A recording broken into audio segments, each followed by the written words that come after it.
Hi everyone, what is up good people? This is Rabbi and welcome to my YouTube channel and Facebook page. So আজকে কিছু প্রশ্ন আছে, প্রশ্ন নিয়ে কথা বলবো, প্রশ্নের উত্তরগুলো দিয়ে দিব আর পাশাপাশি হচ্ছে আপনাদের সাথে কথা হয়ে গেল। সো প্রশ্নগুলো ছিল হচ্ছে নতুন কিছু ভাই ব্রাদার্স এবং নতুন কিছু নিউ রাইডার আর কি আমাকে প্রশ্ন করছে, সেই প্রশ্নগুলোর অ্যান্সার দিব। সেটা হচ্ছে নতুন রাইডাররা কিভাবে কোন ভুলগুলো বেশিরভাগ করে থাকে সেই বিষয়গুলো নিয়ে আর কি ক্ল্যারিফাই করব, যে এই সব ভুলগুলো যদি না করে তাহলে তাদের রাইডিং এক্সপিরিয়েন্সটা এবং রাইডিং যেই বাইক রাইডটা আরও এনজয়েবল হবে এবং আরও কী বলে এটা আরও এনজয় করতে পারবে এবং পাশাপাশি সে আরও ডেঞ্জার থেকে বাঁচতে পারবে। সো চলেন কথা না বাড়িয়ে শুরু করা যাক। So let's get started. আর একটা কথা, সেটা হচ্ছে যারা যারা এখনও আমার চ্যানেলটাকে সাবস্ক্রাইব করে নেয়, please do subscribe and hit the like button যদি ভিডিওগুলো ভালো লেগে থাকে। এবং আমার প্রিভিয়াস অনেকগুলো ভিডিও আছে যেগুলো হচ্ছে আমি আপলোড করেছি রিসেন্টলি, কিছু 4-5টা লাস্ট উইকের যে ভিডিওগুলো আছে, যারা দেখেন নাই প্লিজ দেখে আসতে পারেন। সো আমি আই বাটনে দিয়ে দিব সবগুলো, সো আই বাটনে দিয়ে দিচ্ছি সবগুলো, সো আপনি দেখে আসতে পারেন। সো চলেন কথা না বাড়িয়ে আমরা মেইন টপিকে ফিরে যাই। সো মেইন টপিক হচ্ছে নতুন রাইডারদের যে ভুলগুলো করে সেগুলো নিয়েই কথা বলার ছিল। সো ফার্স্টে আমি রাখছি হচ্ছে ক্লাচ ধরা নিয়ে কিছু মিসকনসেপশন থাকে। তো ক্লাস ধরা নিয়ে মিসকনসেপশনগুলো যেমন হচ্ছে, অনেকে মনে করে যে বেশি ক্লাস ধরলে অনেকে মনে করে যে বিগিনার্সরা যে ভুলগুলো করে, ক্লাস ধরা নিয়ে যে ভুলটা করে, যে ক্লাস ধরতে হলে একটা প্রপার একটা নিয়ম আছে। সো সেই নিয়মটা আমাদের প্রপারভাবে মেনটেন করতে হবে, না হলে কিন্তু ক্লাচের ওপর প্রেশার পড়বে এবং ক্লাচটা নষ্ট হয়ে যাবে দ্রুত। So beginners often keep the clutch pulled in at the red lights. So এটা আননেসেসারি আর বাইকের উপর এক্সট্রা প্রেশার ফেলে। যদি বাইকের ক্লাচ যদি আননেসেসারিলি ধরা হয় তখন এই সমস্যাটা হয়। সো প্রপারভাবে ইউজ করার জন্য ক্লাচের মধ্যে এক্সট্রা প্রেশার কমানোর জন্য আপনার করতে হবে হচ্ছে, যখন when you are stopping for more than a few seconds, then shift to neutral and relax your hand and relax your mind. যখন জ্যামে থাকলে আমরা স্বাভাবিকভাবে দেখা যায় যে হচ্ছে ফার্স্ট গিয়ার বা সেকেন্ড গিয়ারে থাকতে পারে বাইক, তখন যদি আমরা নিউট্রাল করে দিই তাহলে আমাদের হ্যান্ডটা একটু রিল্যাক্স পেলো এবং আমাদের মাইন্ডটাও একটু রিল্যাক্স পেলো, যে মাইন্ড তখন সিগন্যাল দেয়, যে মাইন্ডের মধ্যে সিগন্যাল যায় যে হ্যাঁ ঠিক আছে, এখন হচ্ছে বাইকটা চালাতে হবে না বা বাইকটা এখন সামনের দিকে যাবে না। সো সেই ক্ষেত্রে হচ্ছে আপনার ক্লাসের ব্যবহারটা এইভাবে করবেন যদি আপনি সিগন্যালে পড়েন। এবং আরেকটা প্রো টিপ দিয়ে দিই, প্রো টিপটা হচ্ছে যখন লং রাইডে যাবেন, লং রাইডে গেলে দেখা যায় যে বডির মধ্যে একটা ইম্প্যাক্ট পড়ে, তখন আপনি যদি বেশি সময় আর কি বাইক চালান তখন ক্লাচ কিন্তু বেশি চাপতে হয়। সো ক্লাচেও কিন্তু বেশি ব্যবহার হয় যখন লং রাইডে যাবেন। সো সেই ক্ষেত্রে দেখবেন যে যদি কোনো জ্যাম বা কোনো সিগন্যাল পড়ে তখন আপনি shift to neutral and relax your mind. So তখন দেখা যাবে যে আপনি লং রাইডে গেলে এই বিষয়টা বেশি ফেস করবেন এবং আপনি ক্লাসটা হোল্ড না করে আপনি ক্লাসটা নিউট্রাল করে, মানে বাইকটা নিউট্রাল করে রাখবেন, তাহলে হ্যান্ড পেন থেকেও কিন্তু মুক্তি পাবেন। এটা ছিল প্রো টিপ। নাম্বার 2তে আসে হচ্ছে ব্রেকিং সিস্টেমটা নিয়ে। এবং ফার্স্টে নিউ রাইডাররা করে হচ্ছে মেজরিটি টাইম তারা রেয়ার ব্রেকটা বেশি 70% চেপে ধরে এবং 30% হচ্ছে ধরলেও ধরে, না ধরলে অনেকে হচ্ছে একটা ব্রেক দিয়ে আর কি তারা বাইক চালায়, যেমন হচ্ছে রেয়ার ব্রেকটা দিয়ে। কারণ মনে করো যে পায়ের ব্রেকটা করলে স্কিড করেও সে মানে ব্যালেন্স করতে পারবে, কিন্তু এটা কি প্রপার ওয়ে না। প্রপার ওয়ে হচ্ছে দুইটা ব্রেক একই সাথে আপনার করতে হবে। দুইটা ব্রেক যখন আপনি একই সাথে করবেন তাহলে কিন্তু আপনার পুরো টোটাল ব্যালেন্সটা কিন্তু দুই চাকার মধ্যেই যায় পড়ে। আপনি যদি ফ্রন্ট ব্রেকে যদি আপনি বেশি প্রেশার দেন তো সেই ক্ষেত্রে দেখা যাবে যে আপনার এটা স্টপই হয়ে যাবে। আর যদি আপনি রেয়ার ব্রেকে প্রেশার দেন, রেয়ার ব্রেক যদি 70% করেন, তখন দেখা যাবে যে রেয়ার ব্রেক যদি 70% করেন তাহলে আপনার বাইকের চাকাটা স্কিড করতে পারে, তখন দেখতে মানে আপনি ডিসব্যালেন্স হয়ে আপনি পড়ে যেতে পারেন। সো সেক্ষেত্রে এটা মেজরিটি টাইম ভুল করে হচ্ছে নিউ রাইডার যারা, তাদের জন্য এই পরামর্শগুলো। আর যারা অনেক ক্ষেত্রে দেখা যায় যে প্রো রাইডাররাও কিন্তু সেম ভুলটা করে, যে একটা ব্রেক মানে পেছনের অথবা সামনের ব্রেক যদি স্টপই হয়ে, সামনের ব্রেক বেশি দিলে স্টপই হয়ে আপনি ডিসব্যালেন্স হয়ে পড়ে যাবেন। আর পেছনের ব্রেক যদি আপনি বেশি চাপেন তাহলে 70% বা 80% যদি চেপে দেন তাহলে কিন্তু এটা স্কিড করার একটা পসিবিলিটি থাকে। সো এই দিকে একটু কনসার্ন থাকবেন। আর এই তো। সো ফ্রন্ট ব্রেকে কনফিডেন্স বিল্ড করতে হবে এবং স্লো স্পিডে প্র্যাকটিস করতে হবে বেশি বেশি। আর যদি আপনি ফ্রন্ট ব্রেকে যদি আপনি কনফিডেন্স বিল্ড কীভাবে করবেন, দেখা যায় যে ব্রেকিং নিয়ে একটু কথা বলা উচিত, কারণ ব্রেকটাই হচ্ছে সবচেয়ে, কারণ এক্সিলারেট সবাই করতে পারে কিন্তু ব্রেকটা সবাই করতে পারে না। ব্রেকটাই হচ্ছে মেন জিনিস। প্রো রাইডার হইতে হলে আপনার প্রপারভাবে ব্রেকিংটা ভালোভাবে শিখতে হবে। সো আপনি স্লো স্পিড প্র্যাকটিস করতে হবে, স্লো স্পিডে আপনি প্র্যাকটিস করেন প্রত্যেকবার, আপনার মেজারমেন্টটা ঠিক রাখেন। অনেকের হচ্ছে ক্লাচ বেশি ছেড়ে দিয়ে কাজ মানে ক্লাচ করে এবং বেশি ছাড়লে হচ্ছে বাইকটা সামনের দিকে আগে। অনেকে হচ্ছে ব্রেকের যে ফ্রেমটা থাকে, ব্রেক ফ্রেম মানে আপনার হাতের থেকে মানে আঙুলের যে ফ্রেমটা, এই ফ্রেমটা যে আপনি কতটুকুর মধ্যে রাখতেছেন, এবং দেখা গেছে যে এখনকার যে ডিস্ক ব্রেকগুলো বা এবিএস সিস্টেমগুলো ব্রেক আছে, সো সেই ব্রেকগুলোর মধ্যে আর কি আপনার এক আঙ্গুল বা দুই আঙ্গুল দিয়ে আর কি প্রেস করলে আর কি ব্রেক হয়ে যায় হালকা ছোঁয়া দিলে। সো সেক্ষেত্রে আপনি ইঞ্জিন ব্রেকটা বেশি প্রায়োরিটি দিতে পারেন, এবং ইঞ্জিন ব্রেকটার মানে গুরুত্ব অপরিসীম এক কথায়। কারণ ইঞ্জিন ব্রেক মানেই হচ্ছে আপনার প্রপারভাবে আপনি বাইকটা কন্ট্রোল করতে পারবেন। এবং বাংলাদেশে যে পরিমাণে টেসলা মেসলা চলতেছে জানেনই তো কী অবস্থা। সো সেই ক্ষেত্রে দেখা যায় যে ইঞ্জিন ব্রেকটা কিন্তু বেটার যে কোনো জায়গার জন্য, ইঞ্জিন ব্রেকটা কিন্তু বেটার।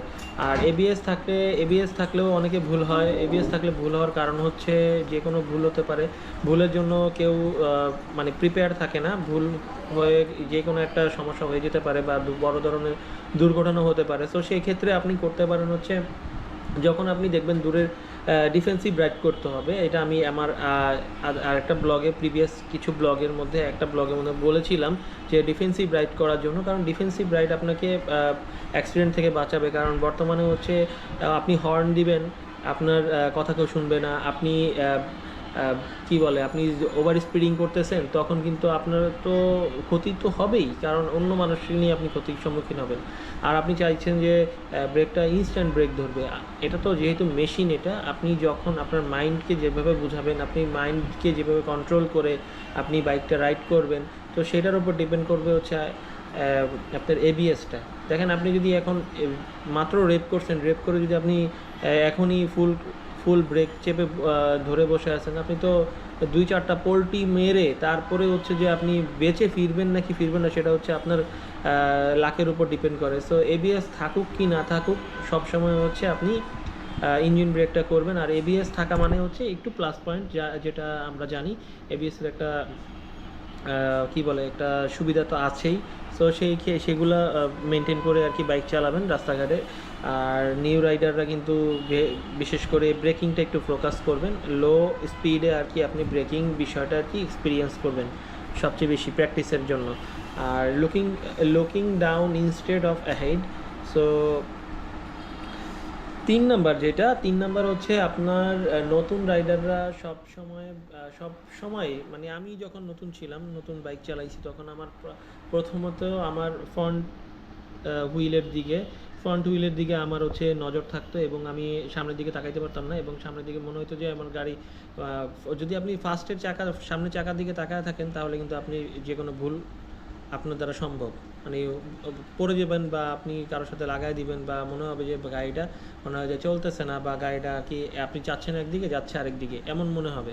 সো আপনার ফোকাস থাকবে সব সময় হচ্ছে রোডের দিকে, এবং আপনার রোডের দিকে যখন আপনি ফোকাসটা করবেন তখন হচ্ছে আপনার রাইডিংটা আরও কী হবে, রাইডিংয়ের মধ্যে আপনি কনফিডেন্স পাবেন এবং কন্ট্রোলটা ইমপ্রুভ হবে। সো এবং ব্যালেন্সও ভালো পাবেন। এবং আপনি যখন বাইকে ফার্স্টে উঠবেন, ওঠার পরে হচ্ছে আপনি যদি আপনার বাইকটাকে ট্রাস্ট করতে না পারেন, তাহলে আপনি যতক্ষণ আপনি রাইড করবেন, যতক্ষণ আপনি রাইডিং এক্সপিরিয়েন্সটা আপনি গেদার করতেছেন, ততক্ষণ পর্যন্ত কিন্তু আপনি একটা ডিস্ট্রাকশন হয়ে যাবেন। কারণ হচ্ছে আপনি যদি কনফিডেন্স না পান তাহলে অবশ্যই আপনি ডিস্ট্রাকশন হবেন। কারণ আপনার যদি মনে হয় যে আপনার টায়ারটা একটু এয়ার প্রেশার কম আছে, সো আপনি এয়ার প্রেশারটা দিয়ে নেন। আপনার যদি মনে হয় যে ব্রেকের মধ্যে ব্রেক প্যাডটা ক্ষয় হয়ে গেছে, মানে কোনো সন্দেহ, এক কথা হচ্ছে আমার কথা ছিল যে কোনো সন্দেহ নিয়ে আর কি বাইকে ওঠা যাবে না। যদি মনে হয় যে এইটার মধ্যে ত্রুটি আছে বা এটার মধ্যে আপনার যদি চোখে ধরা পড়ে, আপনি সেই বাইকটা কিন্তু চালাতে যাবেন না নতুন রাইডার হিসেবে। আর বাইকটা প্রপারভাবে আর কি মেনটেন করার চেষ্টা করবেন, যে কোনো বাইক হোক। আমি দামি বাইক এবং কম দামি বাইক, মানে বাইক হচ্ছে বাইক, কারণ হচ্ছে অ্যাজ এ বাইকার হিসেবে এটা ডিফারেন্সিয়েশন করার কোনো মানেই নাই। একটা সিডিআই বাইক যে চালায় বা একটা হিরো হোন্ডার যে বাইকগুলা, যারা হিরো হোন্ডা যে স্প্লেন্ডার যে বাইকগুলো যারা চালায় এবং যারা R15 চালায়, তো এই ক্ষেত্রে যে চালাচ্ছে রাইডারও তো ভিন্ন, বাইকটা সেম, কিন্তু যদি আমরা চালাই যে বাইকগুলো আমরা চালাই ওগুলো কিন্তু বলে আমরা কি বলি, আমরা বলি বাইকার। সো সেক্ষেত্রে দেখা যায় যে বাইকটা ম্যাটার না, বাইক ম্যাটার হচ্ছে আপনার রাইডারটা ম্যাটার। সো আপনি যখন বাইক চালাবেন আপনার বাইকের উপর ট্রাস্ট থাকতে হবে, মেন কথা ছিল এটা। তো riding on the wrong lane position, riding in the wrong lane position, so এটা হচ্ছে ফোর্থ ছিল, riding on the wrong lane position. Wrong lane position, আপনার লেনটাকে বুঝতে হবে এবং লেনের একেবারে সাইডে রাইড করা হচ্ছে ডেঞ্জার, আর কম ভিজিবল থাকে। আর যদি কম কি বলে, রোডে যদি হ্যাজার্ড যেমন হচ্ছে আপনার গ্রিস থাকে, এসব মিস করতে পারেন।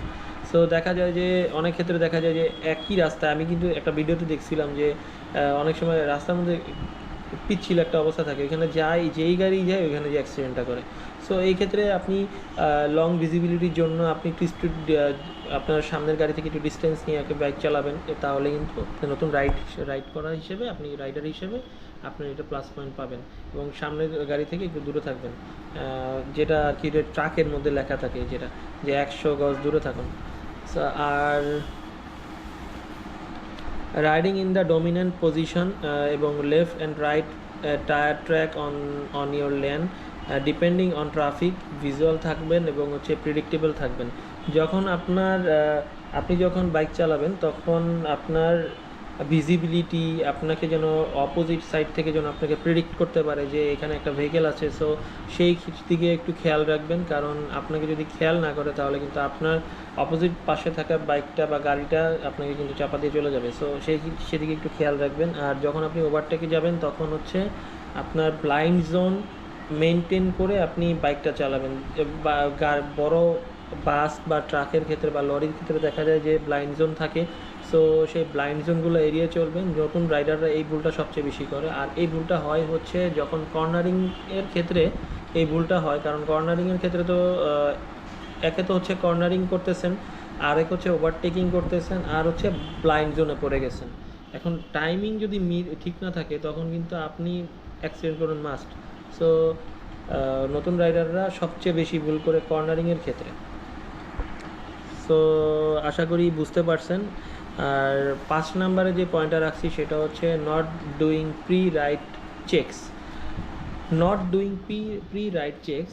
যেটা হচ্ছে, ধরেন আপনি আপনার বাইকটা যখন আপনি নতুন সকালবেলা আপনি স্টার্ট করছেন বা আপনি নতুন একটা বাইক নিয়েছেন, যে বাইকটা সম্পর্কে আপনার কোনো ধারণা নাই বা নাই, মানে রাইডিং এক্সপিরিয়েন্স নেই, নতুন একটা বাইক নিয়েছেন। সো সেই ক্ষেত্রে আপনার দেখতে হবে, ফার্স্ট অফ দেখবেন হচ্ছে টায়ার প্রেশার আছে কি না, এটা একটু সামনে পেছনে নিয়ে দেখবেন, যে একটু স্লো রাইড করে দেখবেন যে এটা কন্ট্রোলিংটা কেমন, ব্রেকটা কতটুকু চেপে ধরলে ব্রেকটা হচ্ছে, এবং এটার লাইটটা ঠিক আছে কিনা, হ্যাজার্ডগুলো ঠিক আছে কিনা, ইন্ডিকেটর ঠিক আছে কিনা, হেডলাইট ঠিক আছে কিনা, টেল লাইট ঠিক আছে কিনা, এগুলো দেখে নেবেন। আর ইয়েটা দেখে নেবেন, স্ট্যান্ডটা ঠিক আছে কিনা, এবং হচ্ছে যদি ইঞ্জিন কাট অফ সুইচ থাকে সেটাও দেখে নেবেন যে কোন বাইকে ইঞ্জিন কাট অফ সুইচ আছে এবং কোন বাইকে নাই। এই জিনিসটা জেনে নেবেন আর কি বাইক রাইডে যাওয়ার আগে। এটা হচ্ছে নতুন রাইডাররা দেখে নেবেন। আর এছাড়া হচ্ছে, আর না হলে কিন্তু আপনি যদি এই জিনিসগুলো যদি আপনি না দেখে নেন তাহলে কিন্তু রাইডটা আপনার একদম নাইটমেয়ার হয়ে যাবে। হতেও পারে কারণ হচ্ছে আপনি বুঝবেন না যে আসলে কোনটার পরে কোনটা করব। দেখা গেছে যে আপনি ইন্ডিকেটর দিতে পারতেছেন না, দেখা গেছে আপনি হেডলাইটার ইউজ করতে পারতেছেন না, এগুলো হয় আসলে। অনেকে আমার কথা শুনে বলবেন যে ভাই আমরা কি নতুন নাকি? আসলে আমি নতুনদের জন্যই কথাগুলো বলতেছি, প্রোদের জন্য কথাগুলো না এগুলা। আর প্রোরাও সামটাইমস এই ভুলগুলো করে থাকে, সো তাদের জন্য একটু প্রিকশনগুলো, মানে তাদের জন্য একটু পূর্ব সতর্কতামূলক আর কি কথাগুলো আর কি বলে দিলাম।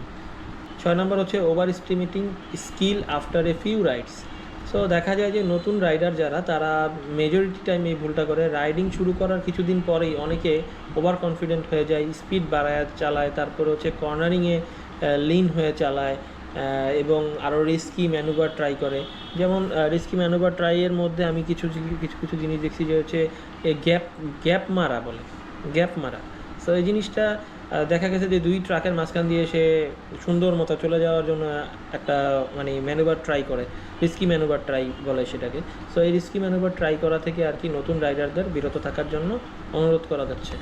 আর কারণ ম্যাক্সিমাম ঢাকা শহরে যারা বাইক টাইক চালায় তারা হচ্ছে ম্যাক্সিমাম ওই 300 ফিটে যায় বা মাওয়া রাইডে যায়, মাওয়া রাইডে গিয়ে অ্যাক্সিডেন্ট কইরা এই সামনে দিয়ে একটা বাইক টেনে গেছে, তখন দেখা যায় যে আরও একজন ও নতুন রাইডার নাকি প্রো রাইডার ওটা আর মাথায় থাকে না। একজন টাইনা গেছে মানে আমারও ওর সাথে পিট করতে হবে, কিন্তু যে টাইনা গেছে সে হয়তো ব্রেক করে তার বাইকটাকে কন্ট্রোল করছে, কিন্তু আপনি তো নতুন রাইডার, আপনি তো পারবেন না। সো এই বিষয়টা একটু খেয়াল রাখবেন যে নতুন রাইডাররা কিন্তু এই ওভার কনফিডেন্সের কারণে কিন্তু মেজরিটি টাইম অ্যাক্সিডেন্টগুলো করে। আর রিয়েলিটি চেকটা হচ্ছে, রিয়েলিটি চেক বলতে স্কিল বিল্ড করতে কিন্তু টাইম লাগে। সো এই টাইমটা কিন্তু আপনার দিতে হবে। রাস্তায় রেসিং না করে আপনি ধীরে ধীরে নিজের টেকনিক ইমপ্রুভ করেন, যে আপনি কিভাবে আপনার বাইকটাকে কন্ট্রোল করতে পারবেন। স্পিড তো সবাই তুলতে পারে, তো বাইকটা হচ্ছে আপনার মেন, মানে কন্ট্রোল কে করতে পারে সেটা হচ্ছে মেইন ফ্যাক্ট, আর সেই হচ্ছে প্রো রাইডার একটা সময় হবে। আর 7 নাম্বার পয়েন্ট হচ্ছে নট ওয়ারিং ফুল গিয়ার। আর যখন নট ওয়ারিং ফুল গিয়ার হচ্ছে নতুন রাইডাররা মেজরিটি টাইম হচ্ছে দেখা যায় যে হেলমেট নাই, গ্লাভস পরলে না পরলে নাই। গ্লাভস ম্যান্ডেটরি না যদি আপনি এলাকা ভিত্তিক রাইড করেন, তখন আমি মনে করি যে সবসময় পরা উচিত, কারণ আমি পরি না, আমি গ্লাভসটা ইউজ করি না সবসময়, যেহেতু গরম, উইন্টারে বেশিরভাগ ইউজ করা হয়। এছাড়া আমিও ট্রাই করার চেষ্টা করবো যে আমি হ্যান্ড গ্লাভসটা পরে যাওয়ার। আর হেলমেট আমার মাস্ট থাকে, চা খেতে গেলেও বা আমি হেলমেট পরে যাই, ওইটা বিষয় না। কিন্তু নতুন রাইডাররা এই ভুলটা করে যে এই হেলমেট পরতে চায় না, ভাবে যে হেলমেট পরলে একটা সাফোকেটেড লাগে। তো সাফোকেটেড লাগার কিছু নাই, এটা হচ্ছে আপনার সেফটি মেজার করবে, এবং এটা পড়লে আপনি মামলা থেকেও বাঁচতে পারবেন। চেকপোস্টে আপনি নাহলে কিন্তু সেনাবাহিনী আছে এখন বর্তমানে, সেনাবাহিনী কিন্তু আপনার লাল করে দিবে এক কথায়। সো এই জিনিসগুলো আপনার সুবিধার জন্য পরবেন। আপনি যদি পরে যান, সর্বপ্রথম হচ্ছে মাথায় আঘাত করে, সো সেক্ষেত্রে আপনার হেলমেটটা কিন্তু অত্যন্ত জরুরি। সো হেলমেটটা পরে নেবেন, এটা আপনার লাইফ সেভ করতেও পারে। আর হচ্ছে 2025-এ এসেও যদি আপনি একটা টি শার্ট এবং স্লিপার্স পরে যদি আপনি বাইক চালান, তাহলে ভাই আমি বলবো যে ভাই বাইক আপনার জন্য না। কারণ আপনার প্রপারভাবে বাইক মানে হচ্ছে দুই চাকা জিনিস ভাই, দুই চাকা জিনিস ভরসা নাই, যে কোনো কিছু হয়ে যেতে পারে। So you should be prepared. And gear না পড়লেও আপনি রাইডার না, জাস্ট লাকি, আমি এটা বলি আর কি। গিয়ার যদি আপনি না পড়েন তাহলে এটা জাস্ট আপনি একজন রাইডার না, আপনি lucky person. Number 8, ignoring mental state before riding. এটার মানে হচ্ছে mentally stressed, tired or angry এই অবস্থায় যদি আপনি বাইক রাইড করেন তাহলে ডিস্ট্রাকশন হয়ে যাবেন, এবং আপনার মনে হবে যে আপনি হ্যালুসিনেশনে পড়ে যাবেন। সো এই জিনিসটা থেকে আর কি বেরিয়ে আসতে হবে, যে যদি আপনি মেন্টাল স্ট্রেস নিয়ে বাইক চালান, টায়ার্ড হয়ে বাইক চালান এবং অ্যাংরি মোডে বাইক চালান, তখন কিন্তু আপনার অ্যাক্সিডেন্টের প্রবণতা সবচেয়ে বেশি থাকে। আর এই জিনিসটা করে হচ্ছে নতুন রাইডার। আর এই জিনিসটা হচ্ছে আমার সাথে একটা হয়েছিল, যে যদি আমি স্ট্রেস নিয়ে বাইক চালাই, তখন আমি একবার এমন করছিলাম, একটা ফার্স্ট অ্যাক্সিডেন্ট হয়েছে এমনভাবে। সো স্ট্রেস নিয়ে বাইক চালাবেন না এবং অ্যাংরি নিয়ে বাইক চালাবেন না। আর টায়ার্ড হলে তো নাই, টায়ার্ড হবেন হচ্ছে যখন আপনি লং রাইডে যাবেন। লং রাইডে গেলে একটু কিন্তু ব্রেক দিয়ে আপনার বাইকটা মানে আপনার গন্তব্যে পৌঁছাইতে হবে। যখন আপনার টায়ার্ড লাগবে তখন একটা ফুয়েল স্টেশন হোক, একটা হোটেল হোক, ভালো একটা জায়গা বুঝে তখন আপনি ভালো একটা ফুয়েল স্টেশন বা ভালো একটা হোটেল, সেখানে আপনি স্টে করে কিছু আধা ঘন্টা বা 1 ঘন্টা আপনি রেস্ট নিয়ে আবার দেন আপনি আপনার গন্তব্যে যান, তাহলে কিন্তু আপনার রাইডটা এনজয়েবল হবে। আদারওয়াইজ কিন্তু আপনার অ্যাক্সিডেন্টের প্রবণতা সবচেয়ে বেশি হাই থাকে। আর মাইন্ডফুল রাইডিংয়ের জন্য সেফ রাইডিং করতে হবে। Mindful ride is equal to safe ride. Before every ride short pause নিতে হবে, যেটা আমি বলছি যে বিফোর এভরি রাইড আপনাকে শর্ট পজ নিতে হবে। আর your mind is your most important gear. আর আপনার এটা তো বুঝতেই পারছেন যে your mind is your most important gear. So আপনার মাইন্ডটাকে রিফ্রেশ করে বাইক চালাতে হবে। আর আপনি যদি হাজারটা টেনশন নিয়ে বাইক চালান তাহলে কিন্তু আপনার ক্ষতি হওয়ার সম্ভাবনা সবচেয়ে হাই। আর বিগিনার্সরা মিস্টেক করবে, এটাই স্বাভাবিক, কিন্তু শুধরে ফেলাটা ইম্পর্টেন্ট। কারণ 2025 সালে এসে আপনি সেফ রাইড করতে পারতেছেন না, এটা কিন্তু মানে 2025 সালে এসে সেফ এবং স্মার্ট রাইডার হতেই হবে আপনাকে, কারণ এটা ছাড়া কোনো গতি নেই। আর দিস হ্যাবিটস, যদি এই টাইপের হ্যাবিটগুলো যদি আপনার থাকে তাহলে ব্রেক করতে পারেন, আপনার রাইডিং জার্নি আরও স্মুথ এবং এনজয়েবল হবে। যদি আপনি আপনার এই হ্যাবিটগুলো থাকে তাহলে আপনি নিজেকে আরও ইমপ্রুভ করতে পারেন এবং আপনার রাইডিং জার্নি আরও স্মুথ এবং এনজয়েবল করতে পারেন। সো যাদের এই 8টা পয়েন্টের মধ্যে কাদের এই সমস্যাগুলো আছে প্লিজ কমেন্টে জানান, এবং আপনার কোন পয়েন্টটা ভালো লেগেছে সেইটাও আপনি কমেন্টে জানাতে পারেন, এবং আর কী কী পয়েন্ট যুক্ত করা যেতে পারে সেটাও আপনি কমেন্টে জানাতে পারেন। আর যে যেখান থেকে ভিডিওটা দেখতেছেন তারা বলবেন যে আপনি কোথা থেকে ভিডিওটা দেখতেছেন। আর আমার চ্যানেলে যদি নতুন হয়ে থাকেন তাহলে সাবস্ক্রাইব মাস্ট, এবং ভিডিওটা ভালো লাগলে লাইক দিবেন। আর যদি এই ভিডিওটা যদি আপনি ফেসবুক থেকে দেখে থাকেন তাহলে একটা ফলো দিয়ে দিবেন, আর লাইক মাস্ট। সো দেখা হবে নেক্সট কোনো কন্টেন্ট, নেক্সট কোনো ভিডিও নিয়ে, নেক্সট কোনো টিপস নিয়ে। সো সেই পর্যন্ত ভালো থাকেন, সুস্থ থাকেন, আল্লাহ হাফেজ।